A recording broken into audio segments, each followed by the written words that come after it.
Hello প্রিয় বন্ধুরা, আশা করছি আমার ব্লগের সকল বন্ধুরা ভালো আছো, সুস্থ আছো। যে যেখান থেকে ভিডিওটা দেখছো তাদেরকে অনেক অনেক ভালোবাসা, শুভেচ্ছা জানিয়ে আমি আমার ব্লগটা শুরু করছি। এই ভিডিওটা ছিল অনেক দিন আগেকার, কিছুদিন আগের আমার ফোনে ছিল, তাই ভাবলাম আজ তোমাদের সঙ্গে ছেড়েই দিই। দেখো, তখন ছিলাম বাপের বাড়ি, যখন আমার অপারেশন হয়েছিল তার পর ভিডিও, মানে 3-4 দিন পর বলতে পারো। এই যে দেখতে পেলে বরের জন্য রান্না করেছে মা, সব যেসব রান্না করেছে সেসব বরের জন্য পাঠানোর জন্য আমি সব টিফিন কাঠিতে বনে ভরলাম।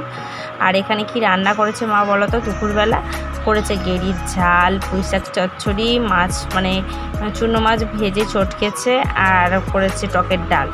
এইসব খাওয়া দাওয়া করে একটু দুপুরে রেস্ট নিলাম। তারপর দেখো আমাদের ঋত্বিক চলে এসছে আমার সঙ্গে দেখা করতে। আমি যে ওর বড় মা, ও আমার তো অপারেশন হয়েছে, তাই ওর ছোট ঠাকুমা মানে আমাদের কাকিমা ওকে নিয়ে আমাদের বাড়ি ঘুরতে এসছে। এবার ও এসে আমার সঙ্গে দেখো দেখা করতে এসছে। আমি দেখে বলছি, বাবা কত বড় কুটুম এসছে আমার সঙ্গে দেখা করতে। এই রে, কি এটা? কি ওটা দেখছি জামাটা পরেছে? টাটা করে দাও মাকে, টাটা করে দাও। হ্যালো মা, টাটা। বলো আমি জামা এসছি, আমি জামাকে দেখতে এসছি। তারপর কিছুক্ষণ পর আমাদের রিজু সোনা একটা বোন পেয়েছে, মানে আমাদের একটা পাশের বাড়ির দাদার একটা মেয়ে, তা সে এসছে আমাদের এখানে একটু বসেছিল। আর আমাদের রিজু দেখো কত আদর করছে বোনটাকে, যা বলছে তাই করছে। দেখো জামাটা খুলে যাচ্ছে, রিজু আমাদের জামাটা তুলে জামাটা পরিয়ে দিচ্ছে। মানে ওর ছোট্ট বোনই তো কোথাও দেখায় না, সবাই ওর মানে ওর বাড়িতে ওর ভাই আছে, ঋত্বিক ভাই, আর বোন পেয়ে খুব খুশি, মানে ওকে আর কাউকে দেবে না। ওকে নিয়ে সব গল্প করছে, ছড়া বলছে, ওকে পড়াচ্ছে, ওকে নিয়ে খুব খেলা করছে, খুব আনন্দ পাচ্ছিল।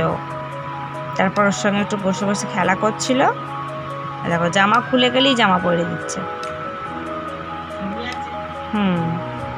তারপর দেখো সন্ধ্যেবেলা আমরা এখানে বসে পড়েছি ফিস্টি করতে। কিসের ফিস্টি হচ্ছে চলো কিছুক্ষণ পরই তোমরা বুঝতে পারবে।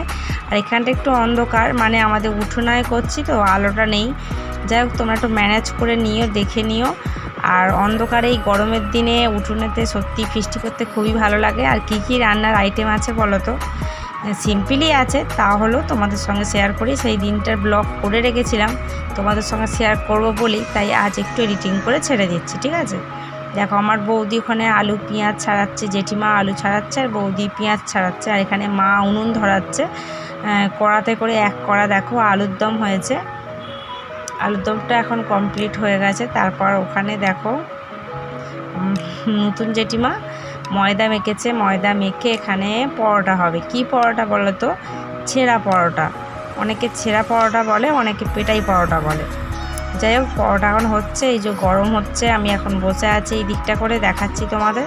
আর আমার এই যে পিঠের সেলাইটাও চলো দেখাবো তোমাদের। মানে তোমরা ভাবতেই পারো এটা অনেক দিনকার ভিডিও, কিন্তু দেখো মানে তখনই 3-4 দিন পর এই ভিডিওটা করে রেখেছিলাম। এই দেখো ছেঁড়া পরোটাটা মানে মেখে এই যে বেলে হালকা করে জল আর তেল ছড়িয়ে ছড়িয়ে ভাজা করছে, দেখতে পাচ্ছ? একটু করে বেলে মা করার পরে যে মা আবার এইভাবে চটকে দিচ্ছে, ছেঁড়া পরোটা হয়ে যাচ্ছে। মানে আমার মা ঠিক পারে না, পারে আমাদের ওই যে নতুন জেঠিমা করছে, ওই পারে।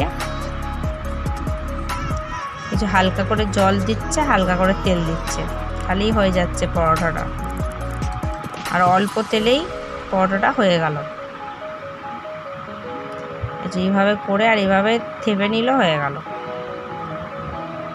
নরম নরম পরোটা, খুবই খেতে ভালো লাগছিল। জল তেল ছড়িয়ে এই পরোটাটা আমার বিয়ের আগে একবার ফিস্টি করেছিলাম, খেয়েছিলাম। আর এত বছর পর আবার ফিস্টি করলাম। আর এইদিকে দেখো দুটো টিফিনে বরের জন্য তুলে ফেললাম, বর খাবার নিয়ে যাবে, কারণ আমি এখানে আছি, ও তো আর রান্না করে খাবে না। তার জন্যই দেখো আলুর দম আর ছেলে পরোটা দিয়ে দিলাম, ও নিয়ে বাড়ি চলে যাবে। তারপর এখানে দেখো আমরা সবাই খেতে বসে পড়েছি, বাড়ির সবাইকে খাইয়ে, মানে ছেলেগুলোকে খাইয়ে দিয়েছি, বাপিরা দাদারা সবাই খাওয়া দাওয়া করে আমরা এই কজন বউয়েরা, মায়েরা, বৌদিরা সবাই মিলে খেতে বসে গেছি। বন্ধুরা, আজকের ব্লগটা তোমাদের সঙ্গে এতটুকুই শেয়ার করছি। ভালো লাগলে পাশে থেকো, আর নতুন বন্ধুরা থাকলে প্লিজ সাবস্ক্রাইব করে দিও। সকল বন্ধুকে ভালোবাসা জানিয়ে আমি আমার ব্লগটা শেষ করছি। নেক্সট ব্লগ নিয়ে খুব তাড়াতাড়ি